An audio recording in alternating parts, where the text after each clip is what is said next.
We started hearing about this possible discussion back at the national championship game. It just now got done. Right. Was it just simply just a matter of time getting the two of you together to sit down and talk? It really was. I mean, obviously right after the national championship game, it compressed the timetable for finishing recruiting and moving on to the next year's recruiting. So Coach was involved in that. We worked through the assistant coaches' salaries and support staff salaries at our last board meeting. And then there was a couple of weeks where he was traveling, I was traveling. We finally were able to get together near the end of February and then into March, and kind of came to some agreements. And the board meeting was so close, the next board meeting was so close, we just said, okay, instead of doing a special call, instead of doing those things, we'll just pull this together and have it done here during the April board meeting. So it was a good process.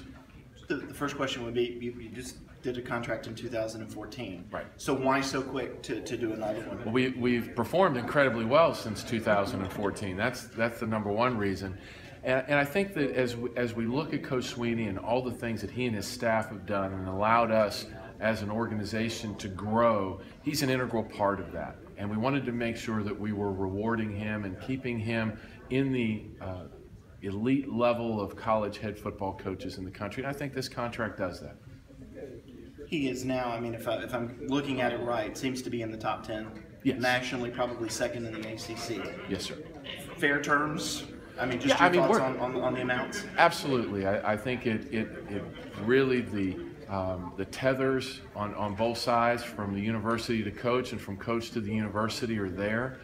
We're making great investments in the football program right now. Certainly the Football Operations Center is looking to be finished next year. That's a great investment on where we need to go as an athletics program for our football program. So we're excited about the opportunities of things that are moving ahead, and we wanted to make sure to do it with Coach Swinney. Dan, is the gist of this not really that complicated? If you want a top 10 coach, you got to pay top 10, top 5 million. Yeah, in some ways it really is. When you look at, I mean, the data's out there. You can mine it and you kind of morph it a little bit to your current situation at your university, and not all contracts are the same, but essentially you're looking at a market of a very few individuals who are incredibly successful at their craft, and we have one on our campus, and we want to make sure he stays here. Is his success against some of the other top 10 salary coaches, is that part of negotiations?